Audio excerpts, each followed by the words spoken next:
Bom dia, pessoal. Sejam muito bem-vindos ao nosso estudo compartilhado do livro de Provérbios, esta sequência de aulas, de conteúdos, de séries de estudos sobre este livro que tem mudado vidas ao longo dos anos. A gente já está no capítulo 23 e 24 no dia de hoje, estamos chegando na reta final, mostrando aqui que a disciplina, aos poucos, a busca da mudança com um processo realmente traz resultados. E a gente pode perguntar por que se dedicar à formação de valores, formação de virtudes, ao estudo e o ensino de coisas que trazem a mudança. Talvez a gente pode pensar, porque se as pessoas aprendem a fazer o mal, as pessoas aprendem com o exemplo ruim do outro, a talvez falar palavras ruins, talvez a sonegar, talvez a ferir o outro, também nós podemos ser canais de transformação positiva na vida dos outros. Portanto, se nós podemos aprender a fazer coisas ruins, que naturalmente nós já fazemos por causa do pecado, nós também podemos ser ensinados, podemos ser conduzidos no caminho que deve ser andado, como nós também vemos no livro de Provérbios. Portanto, que nós possamos ter essa consciência de que o conhecimento, quando utilizado com um processo ou com um propósito bom, ele pode sim servir para uma transformação positiva, genuína na vida daqueles que estão ao nosso redor. Então que possamos ter essa consciência, esse zelo, ao entrarmos na aula de hoje, a partir do versículo 1 do capítulo 23 do livro de Provérbios. Quando você se assentar para comer com o governador, leve bem em conta quem está diante de você. Encoste uma faca na sua própria garganta se você é glutão. Não cobice os pratos deliciosos que ele serve, porque essa comida é enganadora. Não se fatigue para ficar rico. Não aplique nisso sua inteligência. Você quer pôr os seus olhos naquilo que não é nada? Porque certamente a riqueza criará asas, como a águia que voa pelos céus. Não coma o pão do invejoso, nem cobice seus pratos deliciosos, porque, como imagina em sua alma, assim ele é. Ele diz, coma e beba, mas não está sendo sincero. Você vomitará o bocado que comeu e terá desperdiçado as palavras amáveis que falou. Nós, no vídeo anterior de Provérbios, já havíamos entrado aos 30 ditados, 30 máximas, 30 provérbios dos sábios que estavam inseridos dentro da corte real e que mostravam qual é a conduta digna de uma pessoa que busca uma vida nobre. E, portanto, nós iniciamos o conteúdo de hoje, o estudo de hoje, vendo isso sobre o cuidado em nos posicionar, dentro das estruturas sociais. É isso que nós vemos aqui no versículo 1. Quando você se sentar para comer com o governador, leve bem em conta quem está diante de você. É o caráter, a conduta que nós posicionamos frente aos outros. Aqui é uma advertência contra um testemunho ruim, contra a gula, contra a vontade exacerbada de comer, de se deleitar e de fazer aquilo que é além.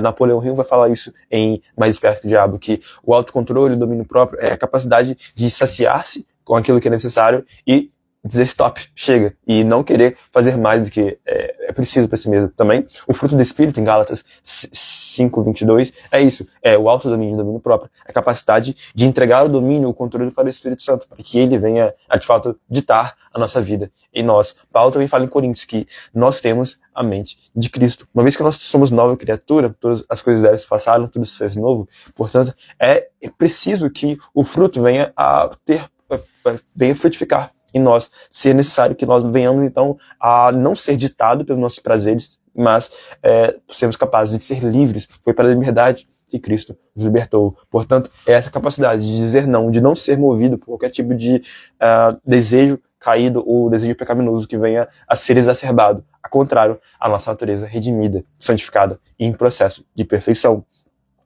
O versículo 4 é também uma exortação para os ricos desse mundo. Paulo também fala isso em Timóteo. Alerte aos ricos desse mundo que não coloquem sua confiança nas riquezas. Porque como Salomão coloca aqui, a riqueza é como aquilo que não é nada. Ela cria asas e é uma águia que voa pelo céu, como uma águia que voa pelo céu. Ele faz essa comparação para nos mostrar que muitas vezes aquilo que as pessoas mais buscam, que é riqueza, que é dinheiro, que é o status, sucesso, é como é uma neblina, aquilo que nós vemos em Eclesiastes, um heaven, uma bolha de sabão, um vapor, que ora está aqui e ora amanhã não está. Pense nas grandes riquezas que existiam antes da crise de 29 nos Estados Unidos. As pessoas que eram milionárias, mas que de um dia para o outro, por causa de uma crise financeira decorrente de uma guerra, devido à especulação imobiliária, perderam. Então, a gente não pode colocar nossa identidade na riqueza, como o jovem rico colocava, mas colocar a nossa identidade naquilo que é verdadeiro, naquilo que não muda, que é alicerçado na palavra de Deus. Então, é por isso que Salomão vai advertir as pessoas: não busquem a riqueza. É claro que aqui a gente não está sendo avesso a todo tipo de dinheiro, de patrimônio financeiro, porque é isso que nós também precisamos buscar, né? Mecanismo de sustentar, porque também está escrito na palavra que se alguém não cuida se alguém não cuida dos seus, especialmente da sua família, negou a fé e é pior do que o incrédulo. Portanto, é essencial sim adquirir os recursos para sustentar-se a si mesmo, para sustentar a sua família, para cumprir o seu propósito, para ajudar o próximo, mas também é imprescindível ter esse radar de onde está meu coração. Será que meu coração está nas riquezas? Porque Jesus também vai dizer, né, que onde estiver o seu tesouro, também estará o seu coração. Nós temos essa consciência de que a riqueza não pode ser o foco máximo, o alvo principal da nossa vida. Precisa ser algo maior. O versículo 7 é uma advertência e também uma constatação de que, assim como nós pensamos no nosso coração, assim nós somos. Portanto, a consciência, a autoconsciência, o autoexame que nós fazemos de nós mesmos é algo essencial para a nossa vida. Paulo fala isso em Coríntios também. Examine-se o homem a si mesmo. Você tem visto realmente quem você é aquilo que os outros dizem que você é aquilo que os seus pensamentos dizem que você é, ou você é aquilo que Deus diz para você. Não é autocentrado ou outro-centrado, mas centrado na palavra. Centrado com A e L, né? Alto, com A maiúsculo e o L. Não alto com si mesmo, mas alto, centrado em Deus, naquilo que Deus diz para você. Então, aquilo que nós pensamos precisa ser de acordo com os pensamentos de Deus. Nós somos aquilo que Deus diz para nós. Nós fazemos aquilo que Deus faz. Como Jesus dizia, eu faço aquilo que vejo o Pai fazendo. Eu falo aquilo que eu ouço o Pai falando. Também nós que estamos buscando ensinar virtudes, comunicar valores, precisamos entender que é preciso ser uma influência positiva. John Maxwell escreve isso em O Segredo do Sucesso. Ele vai dizer, e eu concordo, que a métrica do sucesso está na liderança, porque se você é uma pessoa bem-sucedida, é inevitável que você venha a influenciar o outro. E liderança é influência. Portanto, se você está no caminho correto, é inevitável que com suas ações, que sua conduta, em meio a uma geração que está caindo, que está perdida, confusa, venha a ser como uma luz. Jesus fala isso, seja como uma luz, que suas obras sejam como uma luz em meio à escuridão. Ninguém vai colocar uma lamparina debaixo de um móvel, mas vai colocar em lugar alto para que os outros venham a ser iluminados. Portanto, nós que estamos sendo pessoas bem-sucedidas, buscando um caminho de sucesso que não está apenas em métricas financeiras, não está apenas no sucesso, mas está em nossa capacidade de ser a plenitude daquilo que Deus diz para nós. Nós somos conforme aquilo que Deus diz que nós somos, e assim nós pensamos em nosso coração.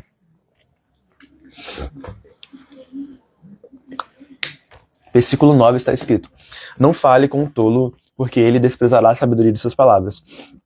Não remova os marcos antigos, nem entre nos campos dos órfãos, porque o Redentor deles é forte, e defenderá a causa deles contra você. Aplique seu coração ao ensino e seus ouvidos às palavras de conhecimento. Não deixe a criança sem disciplina, porque se você a castigar com a vara, ela não morrerá. Você a castigará com a vara e livrará a alma dela do inferno. Meu filho, se seu coração for sábio, também o meu coração se alegrará, e o meu íntimo exultará quando seus lábios falarem coisas retas. Não tenha inveja dos pecadores, pelo contrário, persevere no temor do Senhor todo o tempo, porque certamente haverá um futuro, e sua esperança não será frustrada. Escute, meu filho, e seja sábio. Guie o seu coração no caminho reto. Não se junte com os beberrões, nem com os comilões, porque os beberrões e os comilões acabam na pobreza, e a sonolência os levará a vestir trapos. Escute seu pai, que o gerou, e não despreze sua mãe, quando ela envelhecer. Compre a verdade e não a venda. Compre a sabedoria, a instrução e o entendimento. O pai de um justo fica muito feliz, e quem gerar um filho sábio terá nele a sua alegria. Dê essa alegria ao seu pai e à sua mãe, e que se enche de felicidade aquela que o deu à luz. Meu filho, preste bem atenção no que eu digo, e que os seus olhos se agradem nos meus caminhos, pois uma prostituta é como uma cova profunda, e a mulher estranha é como um poço estreito. Como um assaltante, ela fica à espreita e multiplica entre os homens os infiéis. Para quem são os ais, para quem são os pesares, para quem são as rixas e para quem são as queixas, para quem são os ferimentos sem motivo e para quem são os olhos vermelhos, para os que se demoram em beber vinho, para os que andam buscando bebida misturada. Não olhe para o vinho quando se mostra vermelho, quando resplandece no copo e desce suavemente, pois no fim morderá como a cobra e picará como a víbora. Os seus olhos verão coisas esquisitas. e o seu coração o levará a dizer coisas perversas. Você será como que se deita no meio do mar, e como que se deita no alto do mastro do navio. Você dirá, fui espancado, mas não doeu. Bateram em mim, mas eu não senti nada. Quando vou despertar, então voltarei a beber. Autocontrole, disciplina, domínio próprio, diligência, são pensamentos que estão contidos em todo o livro de Provérbios.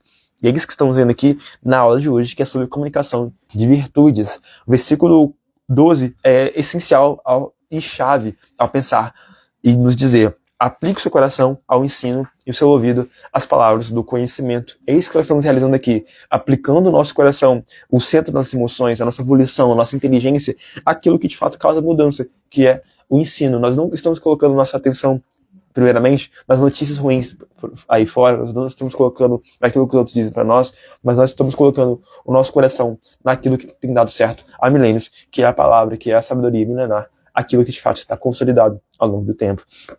Nós vemos no versículo 20 a advertência de nós não nos juntarmos com as pessoas que não cumprem princípios. Mais uma vez volta ao Salmo 1, bem-aventurado aquele que não anda segundo o conselho dos ímpios, não se assenta, não se detém na roda dos esclarecedores, não se detém no caminho dos pecadores, não se assenta na roda dos pecadores, dos esclarecedores. É essencial nós termos essa consciência, esse entendimento de que a vida que nós temos aqui, meus amigos, é uma vida preciosa, uma vida tão valiosa que o próprio Deus entregou o seu Filho para que nós tivéssemos vida e vida em abundância nele, para que nós não viéssemos a morrer, mas tivéssemos nele a vida eterna. Portanto, uma vez que nós temos nossos olhos abertos para essa valiosidade, né, o quão valiosa é a nossa vida, nós não iremos desperdiçá-la, gastá-la com aquilo que é uma perda de tempo, como a bebida, como o vinho, como a embriaguez, como a glutonaria, como a promiscuidade, como a infidelidade, coisas que são características de pessoas que não tiveram seus olhos abertos para a realidade eterna, para a realidade do reino dos céus, pessoas que não entendem que a sua vida precisa ser uma expressão da natureza que você tem no próprio Deus, daquilo que foi perdido no Éden, agora é restaurado no Calvário, e está numa restauração, em processo de restauração, de busca, né, contínua da redenção completa final na redenção, né, no dia do Senhor. Portanto, que é essencial nós entendemos que a nossa vida hoje é um reflexo da nossa autoconsciência, daquilo que nós entendemos de nós mesmos. Portanto, conhecendo nós mesmos, conhecendo quem é o Senhor, a palavra de Deus, conhecendo aquilo que Deus é de fato, porque quem Deus é para você é a pergunta mais principal de todas, porque se nós entendemos que Deus é de fato um pai bondoso, é um pai que nos ama e que de fato quer o nosso melhor, e portanto nós temos essa aliança com o Senhor, nós não iremos querer feri-lo, nós não iremos querer quebrar princípios. Também isso vai mudar a nossa vida. A paz que nós entendemos que Deus é uma pessoa inexistente ou uma pessoa que está distante para nós, como também o salmista vai dizer, diz o todo o seu coração, Deus não existe. Portanto, isso vai mudar toda a nossa conduta. É uma conduta pautada, cujo foco é o próprio Deus, uma conduta pautada, focada em si mesmo, ou talvez naquilo que os outros dizem para nós. É algo a se pensar e também é essencial para a pessoa que busca uma vida virtuosa. Capítulo 24, versículo 1 está escrito: não tenha inveja dos maus, nem queira estar com eles, porque o coração deles planeja violência e os seus lábios falam para ferir. Com a sabedoria se constrói a casa, e com a inteligência ela se firma. Pelo conhecimento seus cômodos se encherão de todo tipo de bens, preciosos e agradáveis. Quem é sábio e é forte, e aquele que tem conhecimento consolida a sua força. Porque com prudência você deve fazer a guerra. Na multidão dos conselheiros está a vitória. A sabedoria é elevada demais para o insensato. No tribunal ele não abre a boca. Quem só pensa em fazer o mal será chamado mestre de intrigas, e os planos do tolo são pecado, e o zombador é abominável às pessoas. Se você se mostra fraco no dia da angústia, é porque a sua força é pequena. Liberte os que estão sendo levados para a morte, e salve os que cambaleiam ao ser levados para a matança. Você poderá dizer, não sabíamos de nada, mas será que aquele que pesa os corações não o perceberá? Aquele que atenta para sua alma não ficará sabendo, e não pagará a ele a cada um segundo as suas obras? Meu filho, coma mel porque é saudável, e o favo porque é doce o seu paladar. Saiba que assim é a sabedoria para sua alma. Se você encontrar, haverá um futuro, e a sua esperança não será frustrada.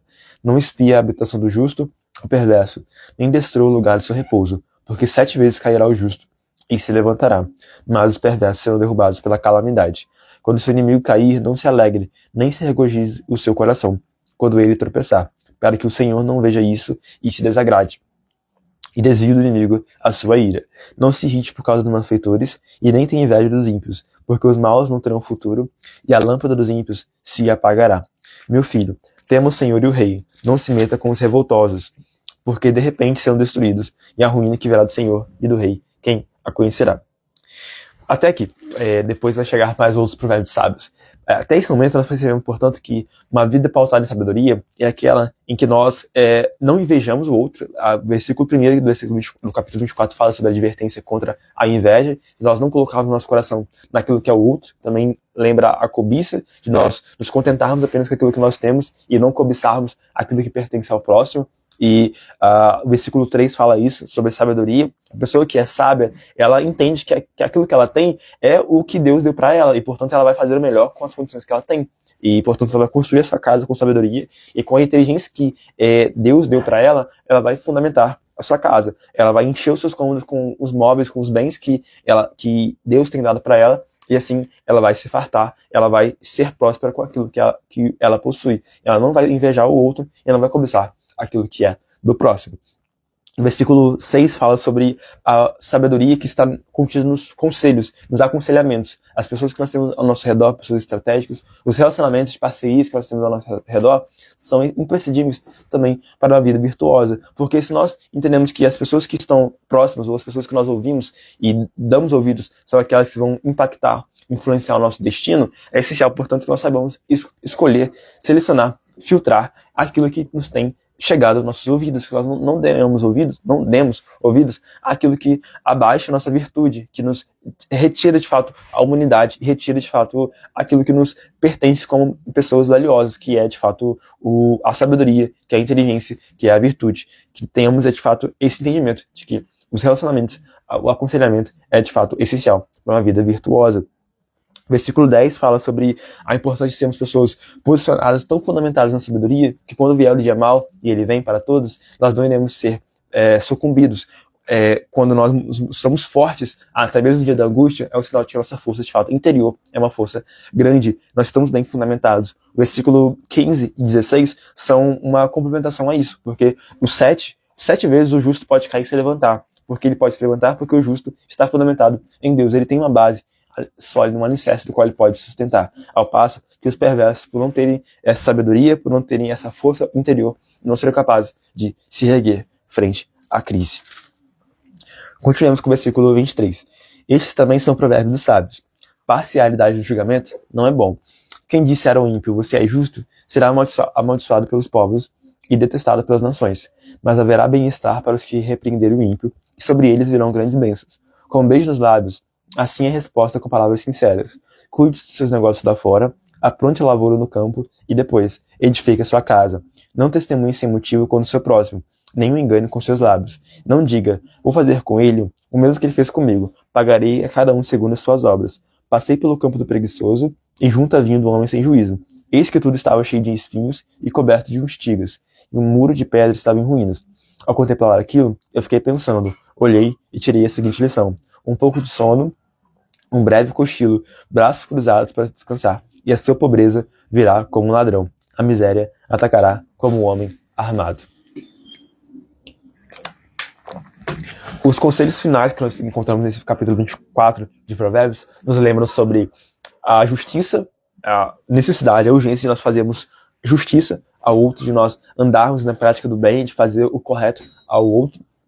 E a segunda coisa é sobre a preguiça, de nós não sermos preguiçosos.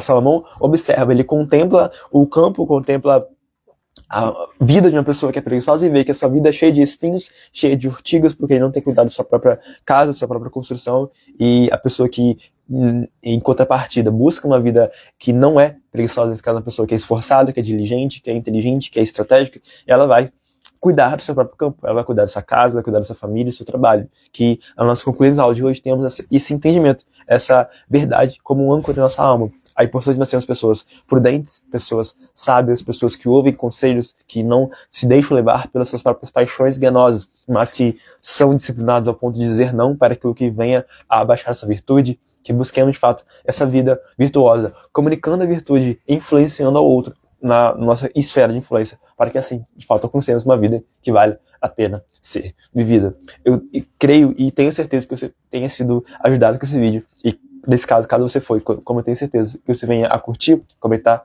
se querer compartilhar. Muito obrigado pela sua participação. Continuamos sendo eternos aprendizes e ensinadores da vida. Tenha um bom dia. Até a próxima.